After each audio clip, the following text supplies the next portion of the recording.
Thank you so much for being here. What I want to do is set the stage for the issues that we'll be discussing. We want to start with thinking about what the labor market scenario in India is, and what I wanted to bring to your notice here first to start off with is where does India stand relative to other middle income countries when we look at the attachment to the labor market in terms of employment. And what you see very clearly in this graph here, which is data from the ILO and the World Bank estimates over 10 years, is that in India, the labor force participation rates are lower than in China, and we often compare ourselves with China, and also lower than that of Bangladesh. And interestingly enough, this gap has been increasing over time, particularly when you're looking at Bangladesh relative to India. And so it's kind of surprising to think of why is it the case that it's less than 50% of our working population, potential working population, which is engaged in productive work in the country. And you look at the flip side, which is at the unemployment rate. The unemployment rate in India has been higher than these two countries. And of course, it shot up during the pandemic, but we still are at high levels of unemployment compared to the pre-pandemic levels. So we're looking at relatively low attachment to the labor force overall and high unemployment rates. And we want to bring this in context with the women's employment scenario in India. So when we think of the population in the country, the majority of women, since they're not engaged in the labor market, again, if you look at Bangladesh and China and compare that with India, it's only about 20% of women who are working in our country. So when you look at the gender gap, essentially the overall picture that we have of low labor force attachment is being driven by the fact that we don't have enough women engaged in the labor market. And it is not only low, but by some measures has been falling over time, right? And again, you can see this as the gap is increasing between Bangladesh and India over this 10-year period. So when we put all of this together, then we look at other middle-income countries, lower middle-income countries like India. India is an outlier when it comes to women's labor force participation. So India should be on that gray band that we are seeing over there, and the blue, so it's basically the gray band is where India should be in terms of labor force participation, given the GDP per capita, or if you look at the right-hand side, in terms of the levels of education. But we are below the band, which means for the given level of GDP per capita and for the given levels of education of women, there are not enough women who are in the labor force. So this is the broad picture that we have. But the second issue really is not just the fact that we don't have enough participation of women in the labor market, which translates into low overall attachment with the labor market in India, but also the precarious nature of work that predominates. Most of us in this room are aware of the fact that informal work tends to predominate in our country, and that gap exists even from the gender perspective, in the sense that of the women who are working, by some estimates, about 90% of these women are engaged in informal work. They're not in the formal sector. And then again, when we compare ourselves with countries like Bangladesh or China for that matter, the proportion of the workers who are getting wages or working for salary is lower than it is in these countries. So typically, you would think of that in terms of whether it's formal employment or not. So not only do we need more jobs, we also need good jobs. And as these figures point out to us, we've had historically low employment and high unemployment rates. And one of the things that we often don't talk about is the fact that the youth unemployment rates in our country are way higher than the headline figure that we have of about 8% or so overall. And that's pretty high at more than 20%. So there are lots of young people who are looking for work. And the reason I'm talking about the youth here is that we are going to be looking at a sector where we see greater participation or engagement of the younger population. And we're also at a stage where we want to take advantage of the demographic dividend that India has. And of course, when it comes to the fact that, looking at the overall picture, you have low women's labor force participation. We know that it is because of cultural, social norms on the supply side. Also, the fact that structurally India is moving away from agriculture. There's a shift away from agriculture, but these women may not be able to find work in the non-agricultural sector. And there are all these issues about the conditions of work and fair pay and so on. So the question really is, and why we are here today, is to think about how can employment be increased, particularly for women. And we do acknowledge the fact, and this is so in the policy discourse, that labor-intensive growth is critical. And we, in this particular program, are also going to be focusing on the blue-collar sector, which is the largest proportion of the of our demographic group, of our labor market, try to bring a gender lens on the labor market policies that the government has. So from that perspective, when we look at digital platforms for gig work and job matching, so they have the potential to lower these transaction costs in the labor market and also bring information about job availability closer and more easily accessible to those looking for work. So it's not just lower job search costs, you also have alignment with job preferences, particularly when we are thinking about women who are looking for flexible jobs and hyperlocal work options closer to their homes.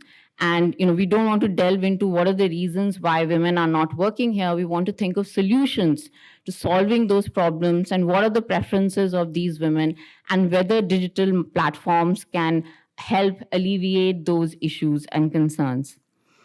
So to give you some data, why this sector is becoming important and is going to become increasingly important in the next few years is, according to the ILO report of 2021, there has been a 5-fold increase in the number of digital labor platforms. And this has speeded up during the pandemic because of, we had new ways of working and because of the social distancing that was happening both at the workplace and as well as, in our daily lives. So there are two types of digital platforms. I mean, all of you here, many of you would already know this, but just to put it in context, you have online web-based platforms where you can perform the tasks online or remotely. So for example, digitization of records and so on and so forth, BPO sector. And then the ones that we more usually, more commonly come across are the location-based services such as taxi, delivery, home services, your urban company, and so on and so forth, right? You can either be an internal employee wherein workers are, either directly hired by these platforms, or we are also thinking of platforms which mediate the relationship between the employer and the employee in the sense of providing matching services where you can register on the online matching platform, and that helps you search for jobs which align better with the preferences that you have, right? So these are basically the two, and of course there are digital platforms which go beyond that. For example, the government is coming up with the ONDC platform, which will allow vendors and entrepreneurs to sell their merchandise directly to consumers. But for the purposes of our program, we are going to be focusing on looking at these two types of platforms in providing employment to women in particular. And so why is it that we are focusing on this in India in particular is that according to the ILO, India is emerging as one of the largest suppliers of global labor on online platforms. And according to some estimates, India has the third largest number of online platforms. And this has the potential of providing a large number of jobs So according to a recent study, McKinsey study stated that about 90 million jobs need to be created in India by 2030 if we are to gainfully employ our workforce. And according to some estimates, these 90 million jobs, that this gig economy has the potential to create these jobs and contribute significantly to India's GDP. But what is interesting is that globally, women represent only 4 in 10 workers on online web based platforms and 1 in 10 on location based platforms. So we don't have enough participation of women on these platforms. Again, what we want to ensure is that with this new technology, women don't lose out on the opportunities that this particular sector represents. And so, what we are going to be talking about for the next few hours that we have here is to talk about what are the ways in which we can leverage digital platforms for women, particularly from the perspective of giving them the skills that are required to get onto these platforms and be able to find employment, information asymmetries that exist in the sense of the employer-employee relationship, but also information available about the opportunities, and very importantly, the spatial mobility that is required, an agile workforce to be able to fully take advantage of this sector, and the fact that we have a great gender divide when it comes to digital access and usage. So some of the things that the next panel is going to talk about is about skilling women for jobs and career progression, particularly looking at what are the constraints that women face when it comes to skilling and overall, but also then look at particularly at the digital sector, what are the kinds of skills that women require. Second is looking at information asymmetry and matching. What we find in some of the previous work that we've done is that women lack awareness about work opportunities. There's mismatch about wage expectations. There are concerns about the trustworthiness of employers, and that might be a bigger concern for women as opposed to men. And very importantly, spatial and digital mobility of women is a big concern.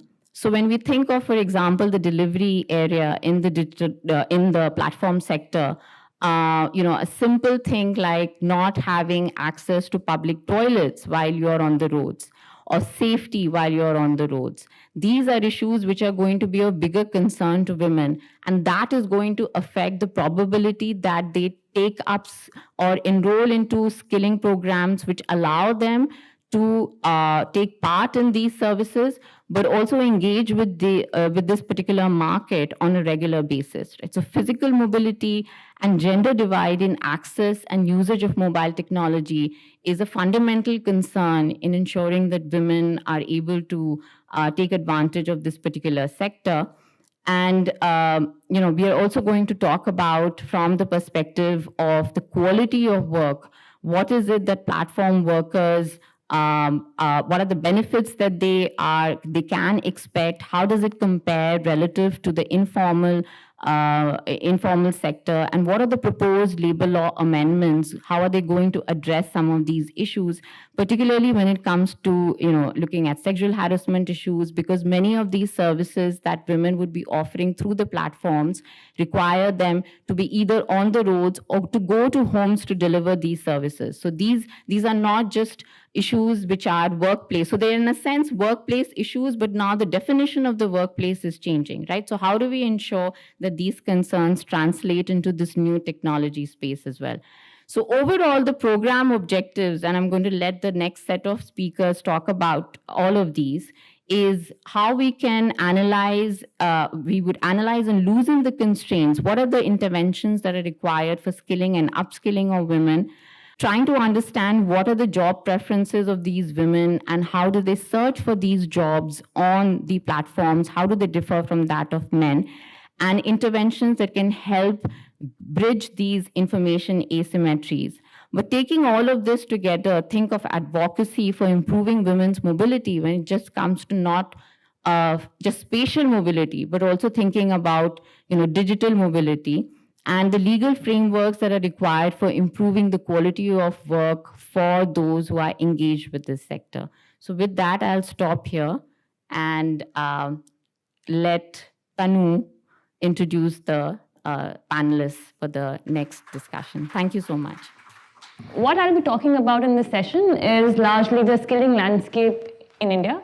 What are the gender gaps in the skilling landscape? And lastly, linking the skilling with the new and upcoming digital sector and the platform economy. What are the gaps there which exist? And what are the things that one can look at bridging when it comes to gender access to technology on these platforms? So just to give you, the broad skilling landscape in India currently, why government has been launching various skilling initiatives over the last decade, in fact 15 years or so, is because of the growth in jobs in the non-agricultural sector. So you have employment being generated in the non-agricultural sector, and hence you need skills to be given to people for moving from the agriculture to the non-agricultural sector. And under these various initiatives, for instance, we have ITIs, which give longer-term training programs, which last from 6 months to 2 years to individuals. There is Deen Dayal Upadhyay Gramin Kaushal Yojana, which is largely aimed at the rural youth. And here the programs are of slightly shorter duration, ranging from 3 months to 1 year. And these programs need to include an OGT component as well, which is on-the-job training component, along with getting trained in theoretical skills. Third program, which the government actually launched a few years ago, is the Prime Minister Kaushal Vikas Yojana. Now, this is an even shorter term training program, which is roughly 1 to 2 to 3 months at most. And what this program, apart from giving these shorter term duration trainings does, is that it also recognizes the prior learning. So even if a person has the skills and has learned the skills informally, it recognizes the existing skills and provides skill certificates to these people. And in fact, this is the program which has seen the maximum number of enrollment amongst all the 3 programs which the government has had for the last few years. The last program, which is the apprenticeship scheme, is a relatively new program. So here, the youth will largely be placed on the shop floor or on, in these factories, but on the job for about 3 years. And they're expected to get training while working on the job. And this training will be subsidized to the employers. And it's being touted as a win-win for giving adequate skills, which are job relevant to the youth. And at the same time, trying to bridge the demand and the supply gap with the industry. So with these skilling programs in place, what are the gender gaps? So if you look at the, it's very hard to find gender disaggregated information about these programs on government websites, but there is something available on the ITIs. And what we find is that in these ITIs, only 7% of the enrollees are actually women. However, government has actually started women-only ITIs, and about 17% of them are women-only ITIs. So despite having a large proportion of ITIs, which are supposedly reserved for only women, you only have 7% enrollment coming from women across the 15,000 ITIs that exist. And some of the factors which have been touted as playing a role is why women's enrollment has not picked up in these ITIs is the location of these ITIs. They are located at a distance for most women, lack of adequate housing facility nearby if they're traveling from distant locations. And third is that women-oriented ITIs tend to offer very limited number of courses. So these 3 have been sort of put as the 3 main reasons why women's enrollment could be low in the ITIs. Of course, we know that the placement rate of ITIs is low. According to various reports, it's not more than 25%. And for women, it's even lower, actually, at least from some of the informal studies that one sees. So apart from ITIs, of course, there are various other sources from where you can get skilling, right? So apart from the government initiatives, you can also get skilling from NGOs and private institutions, etc. So what we also look at is the periodic labor force survey data.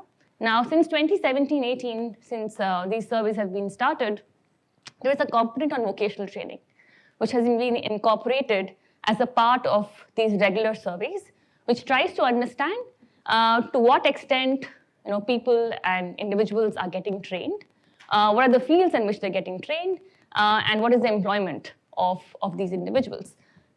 So looking at this data, so I know the numbers will not be visible, so I'll just read the numbers out to you for clarity. So this shows the proportion of skilled individuals in the age group of 18 to 14 who've undergone any kind of training, whether it be a formal vocational training or informal vocational training.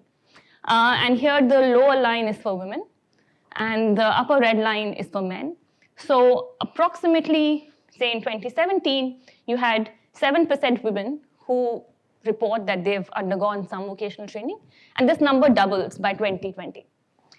Same for men. However, there's a large gap, right? So almost double proportion of men report having undergone vocational training as compared to women across all the years that we have this survey for. Now, what we further do is, because this survey provides data on whether you've acquired formal training or informal training. So informal means on the job, or acquired it hereditary, learned it from your parents or from your peers, or self-learned. When it comes to formal training, approximately 1/3 of men say that they've received formal training, whereas about 2/3 of women say that they've received formal training. The gap between the two is smaller. The gap still exists, but it's smaller for formal training, which means that men are more likely to acquire these skills, either through their peers or through on-the-job learning. So the access to formal training, though lower for women, okay, the gender gap is still lower as compared to, say, informal on-the-job training, where the gap is much, much higher. So what are the fields in which men and women are getting trained in? We've just listed the top 5 fields here by gender. And what we find is that about 27%, the topmost field is just the IT sector. So approximately 25% to 30% of individuals who report having undergone any vocational training say that they've done it in the IT sector. And that's the common field for both men and women. However, after this topmost field, the fields start varying drastically. So you have textiles and apparels, beauty and wellness, office work, and healthcare for women thereafter. Whereas for men, you have more of engineering, civil engineering, automotive kind of work, in which men are getting trained in. What about employment after skilling? Again, I know the numbers may not be visible, but the first graph is for individuals who report having undergone any vocational training, whereas the last 2 bars are for individuals who report having not undertaken any vocational training. And one thing which is clear is that the employment rates are higher amongst people who undergone any vocational training. Now take this with a pinch of salt, because this is not causal. This is just saying that, that these people could be very different from the last bar people. However, the gender gap, if you notice, is higher. Or in fact, women who have vocational training are much more likely to work as compared to men who've undergone vocational training versus men who've not undergone vocational training. And this gap is huge. So about 50%, 55% of women who've undergone some vocational training say that they're currently employed, whereas for the other women, this proportion is only 20%. So there is at least some scope for trainings and skilling to be able to bridge the gender gap that exists in the Indian labor market. Now, surprisingly, if you look at formal and informal vocational training, what you can see is that amongst the informally trained people, the employment rate is actually higher. Okay, this sounds a bit counterintuitive, and the reason for this is quality of jobs. So if you look at salaried work, which is regular salaried work, that's where the gap between formal and informal covers up. So if you've undergone informal training, you're just more likely to be self-employed, basically. However, even within the quality training, the higher quality employment, which is salaried employment, there is still a large gender gap between those who are vocational trained versus those who are not vocational trained. Again, showing that there is scope for using skilling to improve the quality of jobs that people have access to in the country. The last thing which I'll show you on this is the earnings gap. So conditional on working, is there a difference between what you earn between those who are vocationally trained and not vocationally trained? Here we again find there's a sharp difference. So for instance, there's almost a 15% higher daily wage that men earn if they have undergone vocational training as compared to if they have not undergone vocational training. The same thing is 25% higher for women. So again, the gender gap is closed much more if you have undertaken vocational training for both men and women. So you have employment rate being higher, you have quality of jobs being better, and amongst the employed, you have higher earnings for those who have undergone these trainings versus those who haven't. So this is what we find from these surveys. However, what exists in the literature? Now, there are only very few studies which have been done in the Indian context. Most of the studies evaluating skilling programs have been done in the in non-Indian contexts mostly.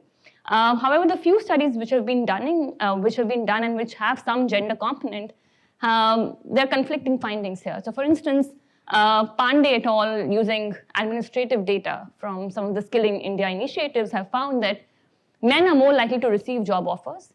They're also more likely to accept, and they're less likely to drop. So, despite the fact that you have lower on average placement rate from these skilling initiatives, even within that low placement rate, you have even lower placement rate for women as compared to men. And again, some of the factors that they point out is distance to workplace, families don't approve moving, and the work environment. Bhavya et al. Also use data from one of the skilling initiatives. However, they don't find any difference in employment rates across gender using the data that they have access to. Mehta and Mani, on the other hand, find that if you provide vocational training on the skills such as tailoring, so they had the initiative of providing tailoring skills to women, they find that it increases employment, but largely self-employed work. So again, the quality of employment is not there. It's basically work being done from home for a small amount of remuneration. So where does the platform economy fit here, given what we find with the skilling initiatives and the existing literature on skilling and how it affects employment and quality of employment? One thing to possibly note is that a lot of the platform work is basically it's like what we had earlier as self-employed work being done from these small shops is basically moving to this platform economy where you have bigger market access in a way. So it's providing a way to match demand for a particular job or product with supply of that job or product. So they're basically acting as matching platforms. So it's not like these jobs did not exist earlier. These jobs existed in a way, but the way these jobs are being done, the way you're accessing your consumer now is becoming different. So a lot of self-employed work is being channeled now through these matching platforms. And what is the demand on these matching platforms in terms of what are the services which are largely growing on these matching platforms? So there was a report by Better Place which basically looked at the jobs posted on this platform which were related to gig economy across different verticals.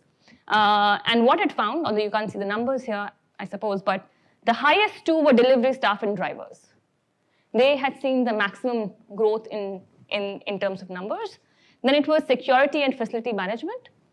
Then beauticians and other personal workers. And lastly, school-based workers. So these are the sectors which, according to them, had seen the maximum growth in 1920 on the gig economy platforms. Now, one thing to notice immediately is that a lot of this is going to be gendered, right? So the highest three growing sectors on the gig economy platforms are basically male-dominated. You have delivery staff, drivers, and security personnel.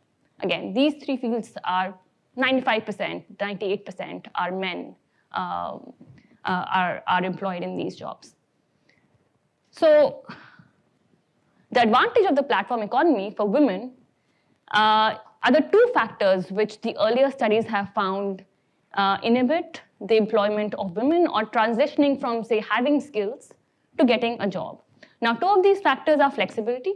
So women demand flexibility in the employment that they do. And these platforms can allow women to work during certain hours of the day and then take off during certain other hours of the day when they may have family commitments. So these platforms in a way allow that flexibility. Second is because they're hyper-local, they're near your location, they also solve the constraint of going to a particular workplace which is far away and then working there. Right? So you can do jobs within the distance that you would like to work in. However, when it comes to skilling, there are certain gaps. One, there is extreme gender segregation, which I just mentioned. So you have certain sectors which are growing, in which women may not particularly be skilled. So how do you address gender segregation of jobs on these platforms? And second is that these platforms are catering to a certain set of consumers, right? So you also need to provide women, you need to upskill them so that they're able to deal with the new challenges that these platforms also bring about in terms of the nature of services that you're offering to your clients now. Third, what new skills do you need to be able to navigate these platforms? One is you need to have enough digital skills, right? You need to know how to operate these platforms, work with applications. Do women have those skills as much as men do? Now, some of these surveys that you'll come across, which try to look at the digital divide between men and women, clearly find that there's a huge divide in the country. Just in terms of mobile internet usage, you have 50% men in India using it, whereas you have only 30% of women using it. So there are clear divides in terms of digital divides, and hence, that automatically creates a divide when it comes to accessing platform-based work for women vis-a-vis men. Lastly, there are gender gaps in earnings on these platforms.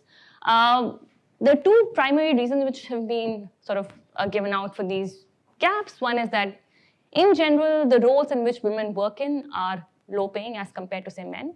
And third, because women do more of care work, they end up spending lesser number of hours on these platforms, which again points to flexibility. So while the second gap, which is the skilling gap, basically addresses getting that employment versus not getting that employment, the earnings gap is a more intensive margin gap, which you can only bridge once you get women on these platforms and are able to resolve the issues when it comes to the skill sets that they have to be able to access and successfully earn on these platforms. So let me stop here and hand it over to Nikita for her presentation. Thanks. Thank you, Kanika. And I think she has set the perfect stage for continuing with this second part of the project, which is trying to look at labor market information and how it improves the efficiency of the matching on the portals.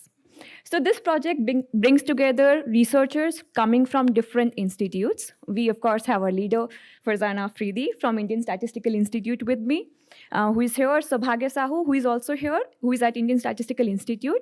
Then we have Gaurav Chiplunkar from the University of Virginia, Yogita Shamdasini from the National University of Singapore. And in this project, we also have excellent research support coming from Archana, Rohan, and Vikas. And Rohan and Vikas are here with us today.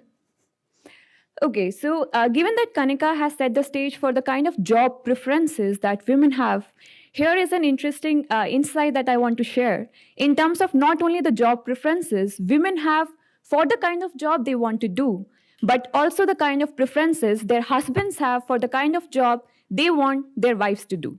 Because when it comes to deciding what kind of jobs women do, it's not an independent decision in most of the cases, right? Because most of the time you're jointly deciding which kind of jobs to do. In fact, the first question is, do women want to work? Do their husbands want these women to work? And what are the kind of jobs they want them to engage in? So the last one here is not work, right? So if they have a preference for not working at all. So this data is coming from a previous study we have done in Delhi, wherein we had the matched husband and wife pair who were surveyed.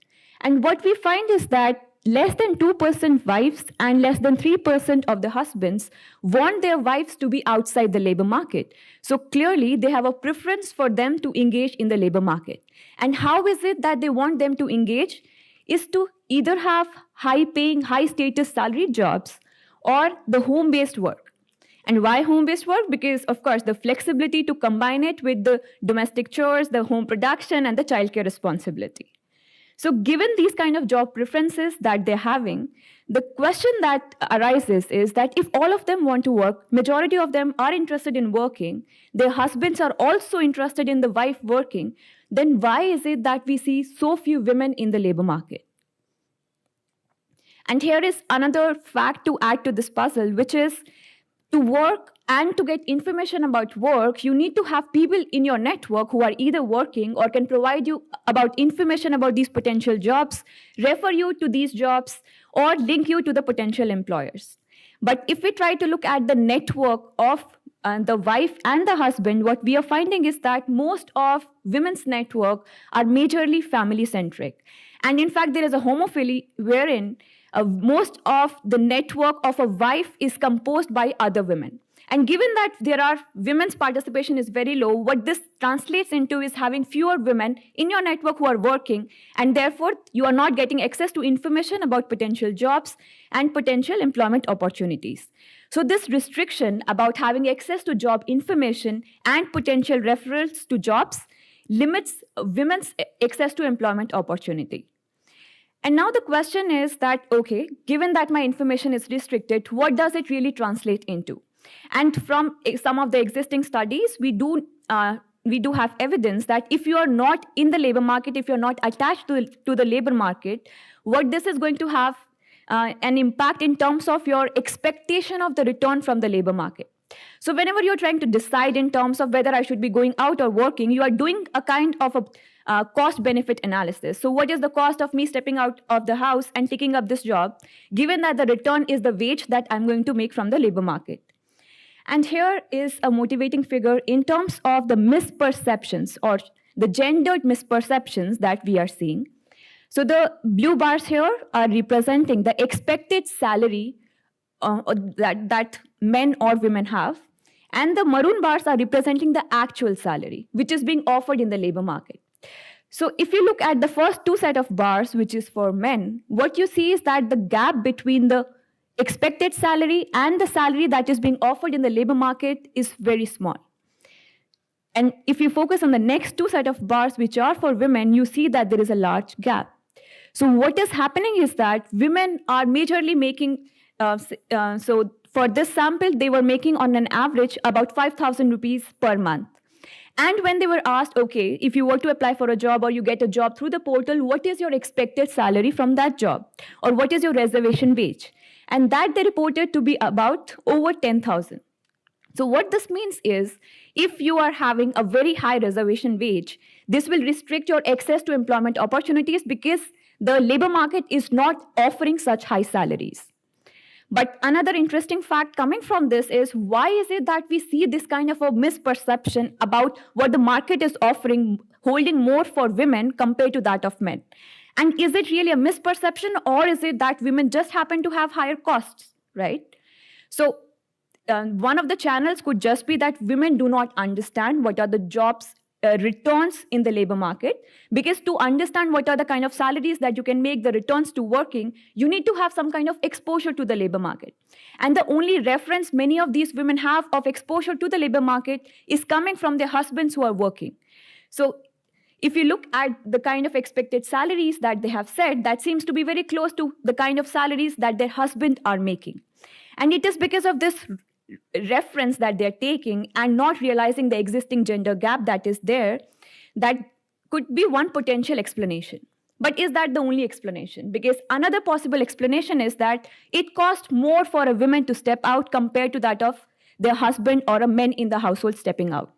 And if that is the case, they would ask for a higher compensation in terms of wages to cover not only the opportunity cost of their time, but also the cost of overcoming the social norms that keep them binding at home. And of course, finally, the third solution could be that it is a combination of both. Maybe they don't have full information, and of course, there could be some potential constraints that are leading to them having a higher wage expectation. And only when this higher expectation is being met will they be able to enter the job market.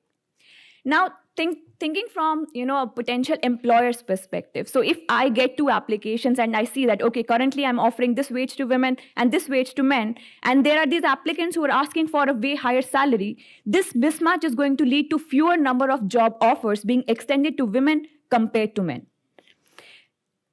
Also, in addition to this, the fact that they have higher salaries that they're expecting from these portals or from any employment opportunity has to do with the other kind of gender job preferences that they're having. And here is one example of them having a higher mobility restriction. So to work, most of the jobs currently, of course, now there is an option to have home-based or flexible jobs, but even now, majority of jobs available in the market require you to travel. And if we look at the preferences that women have in terms of the distance they are willing to travel, it is an average of about just 3 kilometers. And compare this to about over 7 kilometers that their husbands are willing to travel. So if you're willing to travel only a short distance, this restricts the radius in which potential employers can be matched to you, while that will not be the case for the husband. So this will lead to higher pool of resources and potential employers available to men compared to women. And this goes back to one of the points Kanika mentioned in her presentation about the importance of having these localized matches. Because if we have these localized matches where jobs are available in close proximity to where these job seekers are located, that will improve these mobility restrictions that women are facing.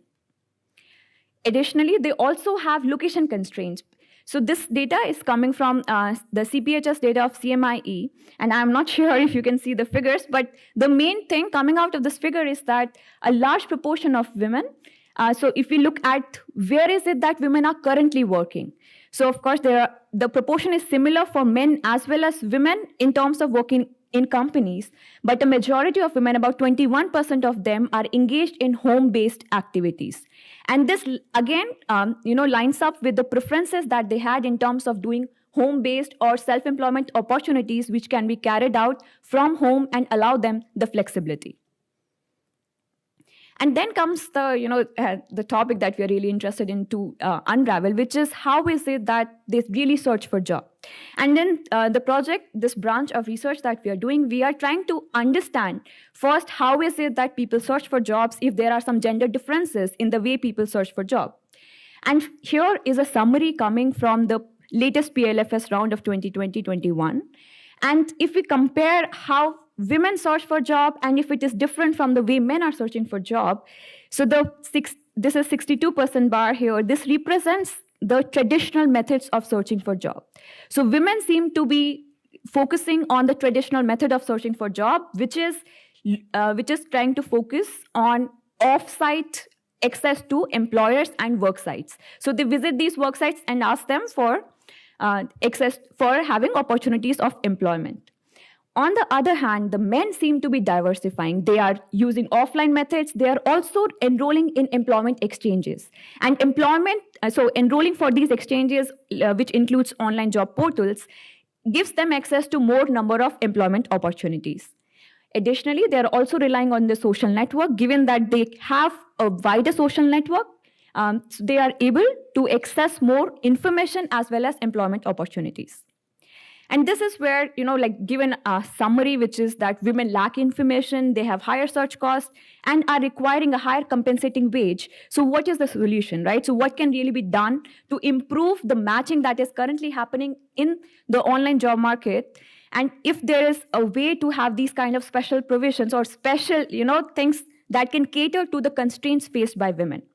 And that is precisely where the role of technology comes in, because what these online portals and the spread of digital technology is doing is to reduce the job search cost for both men as well as women. And given that the cost is higher for women, we expect them to benefit from it.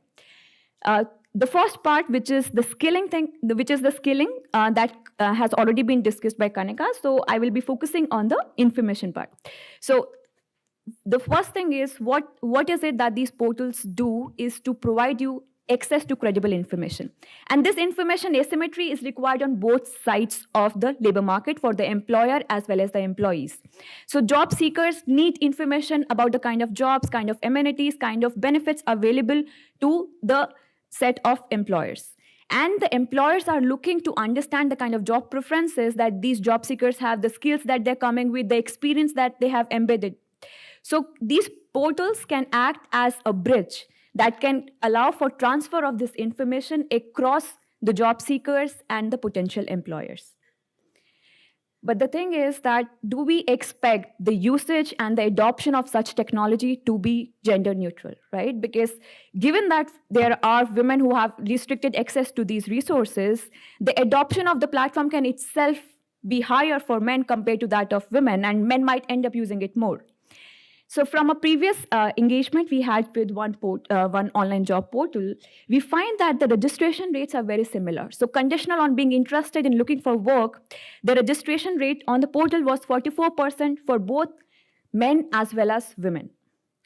But when it comes to being active users, right, it's one thing to register on the portal, and it's another thing to be an active user of seeking for jobs, updating your profile, and applying to the employers, sending them CVs.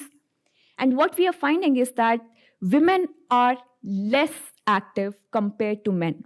Only about 34% women were active, and most of them went into the DND mode, which is do not disturb. That, okay, like they are not actively, they're not even logging into their profiles once they have registered. And because they are being less active, the question is, why is it? Is there any constraint that they're facing that is keeping them out of using these kind of portals? And so just to give you some suggestive evidence of, okay, why that might be happening. So to use any of these portals, there is a very important resource that you need, which is a smartphone. You either need access to a smartphone, a laptop, or any electronic gadget where you can download the app and use the app. And in terms of using these smartphones, we see that only 35% women in our sample were using a smartphone compared to 44% for men. So women are not having access to the technology to access the information available digitally. In fact, in my tea conversation, we were discussing that give them, like, if everything is online, then women will be able to take more advantage of it. But the question is, will they really use it?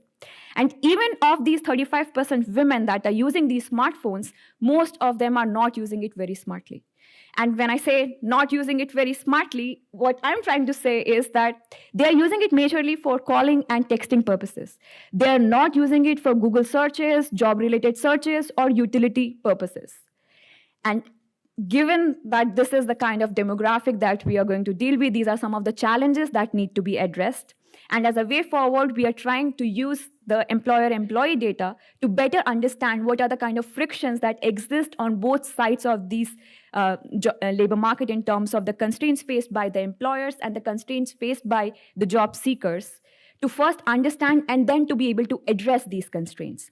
And as a step towards that, we are designing an intervention that is trying to address the information constraint and to try to understand if the correction of the beliefs about the labor market can really improve women's participation. Good morning, everyone. So far you've heard the story about, and I'll call it a story because it's all making sense, like bit by bit, it's building. So we've seen that how women are skilled, what is the gender gap there? We've also seen how women are applying for jobs or securing for jobs, and what is the gender gap there. Now, my part of the task is to apprise you on the laws. What is law doing for that gender gap when it is already there? And as very rightly pointed out by all the presentations here, that these are not new jobs, right? Gig workers, platform workers, they're not something which is a new category of workers. Quite contrary to what the law or social media will have you believe. These jobs were already there, right? The only new thing is that now there is a platform. So let's see how law has navigated from the existing structure to a new labor codes that they are. So I'll start very basically with the types of workers that have always been there. And in those categories, where do gig workers or platform workers figure in? Then we will move on to what are the rights or benefits that they enjoy. So first of all, very basically, that the labor law itself sees the whole labor force into two sectors. First sector is the organized sector. The organized sector can be, for example, an industry, a factory. With types, I will say that it is, for example, education, IT, manufacturing, or even health. These are the top organized sectors in India. So whoever is working there, or whoever is, holding that enterprise, they would be called as employer and employee. And this is also known as formal sector or organized sector. Now, contrast to this, there is an unorganized sector. The unorganized sector would include everybody, every place where the work is being done, but they would not be in a formal setting of an industry, etc. It would be perhaps your own home, perhaps somebody else's home. It could be a street vendor, it could be a sanitation worker. So both public and private spheres, but where the number of workers is less than 10. So that is the legal fiction here that operates and distinguishes an enterprise from an organized to an unorganized. That is, if there are less than 10 employees, it's a informal or unorganized sector, and people working there will not be called an employee. Again, one more legal fiction, they will be called as worker. Whereas those who are working in an organized sector, more than 10 employees, 10 or more employees, they would be called an employee. I'll tell you why this distinction is important. But before that, where do we locate the gig and platform workers into this? Within the unorganized worker. The law has always seen them as a part of unorganized sector and calls them workers, not employees, right? And just to make a distinction between them, out of the whole, I know that I'm giving data to in a room full of economists, but believe me when I say that, and this is Lok Sabha data actually from this very year, that there is out of the total number of the workforce, more than 80% of the workforce is in informal sector in India. So then we really need to understand why is there not so many benefits and why this legal fiction is created between an employee and a worker. So first, I'll categorize the types of unorganized workers that are already there, just to contextualize where do platform workers fit in. So first is the self-employed worker, which we have heard since morning. So who are these as per law? Then there are wage workers. Wage workers are also categorized into home-based workers, domestic workers, temporary or casual worker, and the migrant worker. And then lastly, the third category is of contract labor. So one by one, I'll just quickly explain them. First is self-employed worker, or employee or a worker who's working on his own account. So you must have heard this term own account also. Self-employed worker is somebody who is not working for anyone. They could be entrepreneurs, but they are categorized as self-employed workers for the lack of for a formal sector. They're working in an unorganized sector. The other example would be somebody working on their own lands, cultivating them. So even a farmer who's working on their own land would be a self-employed worker and not a businessman or an entrepreneur, purely because they are working in an informal sector. As contrast to this, a home-based worker would be somebody who is working from either their own homes or any premise of their own choice, right? But not from an employer's home. That's the legal distinction. So as you can see in this picture, I'll just explain. There are many ladies who are working together, and it's a home-based worker if they are working in a premise of their own choice. Now, juxtapose this with somebody who is working at an NGO for an employer or a premise of an employer, then they will not be home-based worker, even if they are working on someone's home, right? So home-based worker could also be somebody, a freelancer, a contract worker. It could also be a self-employed worker working from their own homes. But the distinction would be that it is not a formal employee-employee relationship. So work from home, what we know in organized sector is not a home-based worker. Again, the distinction of informal sector applies here. Now, as opposed to the home-based worker, a domestic worker is somebody who's working on someone else's home. So right from the helps that are there, cleaning to utensils, etc., but also to places who are outside employer's home but are very closely related. So for example, somebody who takes your clothes, irons them, and comes back, somebody who washes your car in your apartment basement or something. So all of those workers whose workplace are defined or are in very close proximity to the employer's home are also domestic workers, they're not home-based worker. Why this distinction is important? Because whatever rights and benefits accrue to a home-based worker are not available to a domestic worker. So there is absolutely no law that applies solely to the domestic worker, and there is no benefits guaranteed under labor law. So a large chunk of especially women workers who are into domestic sector do not enjoy any kind of benefits. Then you have temporary or casual worker. Again, so there are a lot of overlaps between these categories.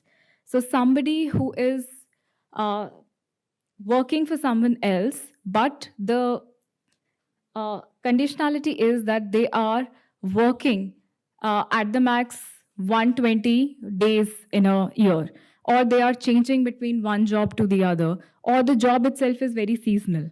So somebody who's taking very temporary kind of work or very informal, casual kind of a work arrangement.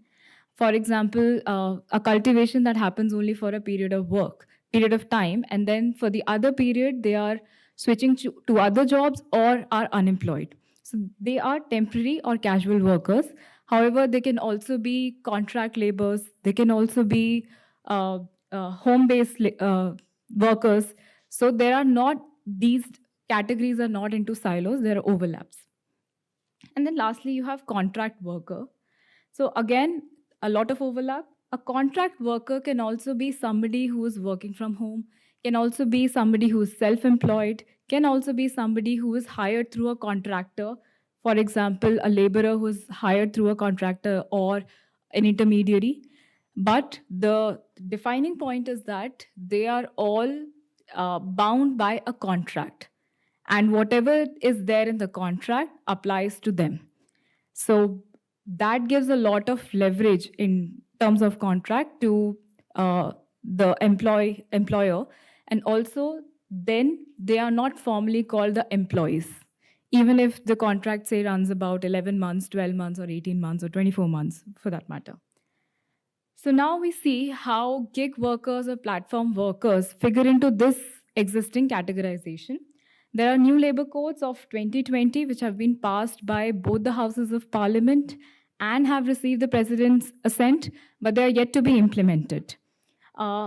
These are Code on Social Security, Code on Wages, Code on Industrial Relations, and regarding health and working conditions of the workers. However, only one applies to the unorganized sector, that is Code on Social Security. So as it is, you can see, again, the legal standards of not giving minimum wages, not applying the industrial standards, health and safety, or working conditions, all those are still, the unorganized workers are still deprived of that, even if the 2020 codes are implemented anytime soon. Now, under the Code of Social Security, for the first time, the legislature has defined who is a gig worker. So gig worker is somebody who performs work or participates in a work arrangement, which is a very loose legal terminology has been used, so that it is very clear that this work cannot be done in an organized sector and earns through it. So they're not calling it salary, they're not calling it a wage, they're just saying earns. They're not even calling it a remuneration this time.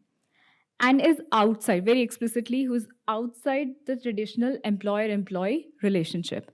So anybody, so the existing categories of workers that we have seen, which are unorganized worker, they all basically figure into gig work. So this is not a new category in itself. Self-employed workers, contract workers, home-based worker, temporary casual worker will all figure in the definition of gig worker, except for the domestic worker, of course, because the legislature has explicitly excluded them from the definition. Then the platform worker. So here, the definition given under the code is that the work has to be through an online platform, right? So this is a new category of worker which is there. Existing workers of whether they are self-employed, contract, etc., if they are getting work through a web-based or an app-based platform, then they become platform worker. And they are doing it for not in exchange for any kind of services or kind, but for cash, that is payment. And it is a work arrangement. Again, they are not calling it an employment or an enterprise or an industry, just to make it very clear that they will remain within the bounds of unorganized sector and is outside of a traditional employee-employee relationship. So here, just to contextualize that, they get through the client. Before that, they get the work from the company through either an app-based or through a web platform. And that's how a gig worker becomes a platform worker. Now, to quote Niti Aayog's data, there are currently 7.7 million gig workers in India. And out of these, and it is expected to be 3 times by 2030.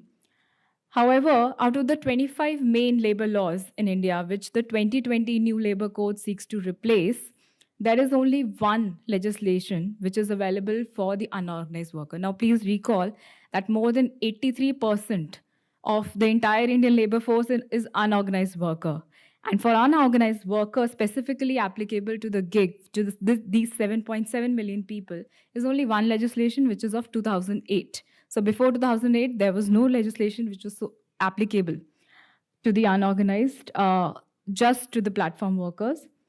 This is you may not be able to read it, this is Unorganized Workers Social Security Act 2008. However, there is a federation, Indian Federation for the App-Based Transport Workers, which has unionized very recently, and they have petitioned in the Supreme Court in 2021. And in that writ petition, they have asked the court to implement the 2008 Act for the platform workers. But it is in abeyance, and the decision is not going to come anytime soon, because the matter itself is not listed till now, since 2021. So even that is not available right now for the unorganized workers. So then what is the distinction between worker and employee? Is that an employee at least gets paid leaves, gets minimum wages, and get the social security benefits. However, unorganized worker, and here I'm now particularly talking about the platform workers, if the 2020 Act operationalized, or if the 2000 Act is declared applicable by the Supreme Court for the unorganized workers, then they would get access to healthcare. They would also get income security in terms of disability, old age, or infirmity, and also, but not in the same vein, the maternity benefits. And in cases of work injury also. For this, the new Act proposes establishment of National Social Security Board, which is NSSB in the last, which will maintain an oversight. So for example, Dr. Kanika also highlighted many yojanas which are there for the welfare of these workers. So who will oversee them? NSSB will be the regulatory body and also the recommendatory body for the platform workers and all unorganized workers. Then ESIC, EPFO are already there. These are Employee State Insurance Company and Employee Provident Fund Organization. Now these will be made applicable for even the platform workers once the 2020 Act operationalizes. But the cutoff is that if a unorganized worker or platform worker has to be given provident fund contribution from employer, then there has to be minimum 20 employees or workers in that organization. For ESIC, however, there is no such requirement. Even a sole contract worker, a self-employed person, a single company can also stand to benefit from employee state insurance corporation. And so, for example, you must have seen ESI hospitals, right? So they would be freely accessible for any kind of healthcare. They have gone to Supreme Court for the petition in 2021, still unheard. Now we come to women. very specifically. So here I want to emphasize just one thing, that there's also work which happens at home, right? Which our mothers do, which we ourselves do, whether we are working or we are not working. And that does not come into the definition of work. So while we are talking about the gender gap and skilling and seeking for job, we should also recognize that they are already doing job. They're not sitting idle at home. And that work is not being categorized as at work at all. So this whole distinction between public and private sphere, it is there even in law. The distinction, the law is basically exacerbating the gender gap by reinforcing the stereotypes of public and private spaces for women. How? So, for example, since more than 90% of the entire female labor workforce is in unorganized sector, that means only 7 to 8% is there in the organized or formal sector. So there has to be some special legislations for these unorganized workers, women workers. However, there is not even Maternity Benefit Act, which is applicable only to the organized sector. That means an unorganized worker cannot get maternity leave unless and until the 2020 code is implemented. Then they will get 26 weeks of maternity leave, every unorganized worker.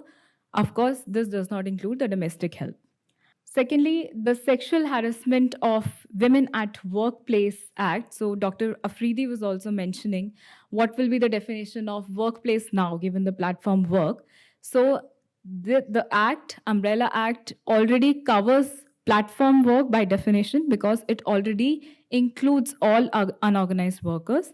The only contention here could be that who will, because POSH Act or Sexual Harassment Act works with an establishment of internal complaints committee. So if somebody is working, say, from home or is self-employed or is a home-based worker or a contract labor, so who will they complain to? Because there will not be an internal committee. So for that, the law allows a district body, which is already there in all 740 districts of India, and there they can seek redressal from whoever is in the nature of an employer, right? The way forward that we look from this project is that we will be, first of all, after identifying these legal loopholes, we would be proposing a comprehensive definition for platform and gig workers, which includes even those classes that have been left out, which also includes those, for example, Swiggy, Ola, Uber, which are already having more than 10 employees, say, and would be an organized sector, but they have been intentionally left out of the organized sector by calling them an informal sector. So there has to be a comprehensive definition for those gig workers who are doing same kind of work that an employee would be doing, but still be kept outside of that realm just to deny the benefits.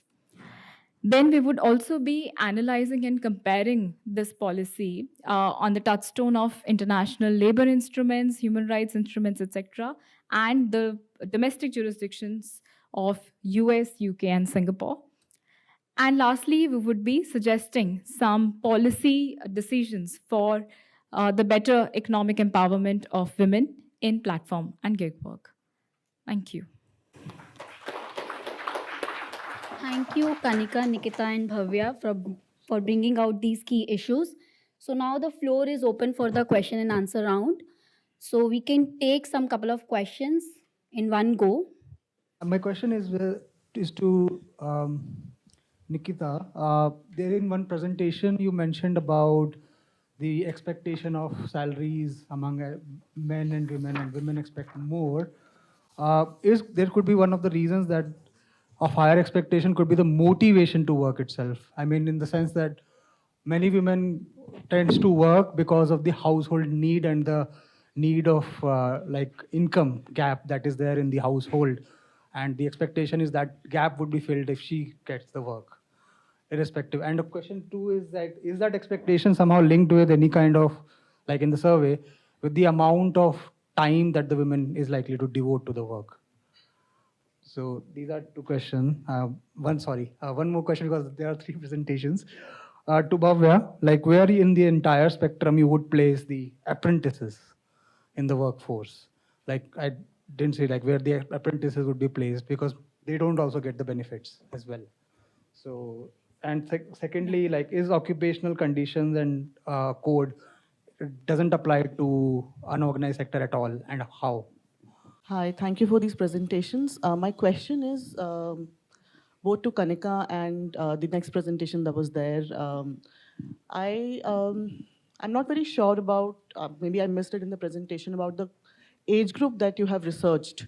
Because when Kanika was talking about ITIs and skilling, it comes to mind very, very obviously that only very young women, unmarried women especially, go to ITIs to get skilling done, and then they look for a very different kind of job market like beauty parlors, etc.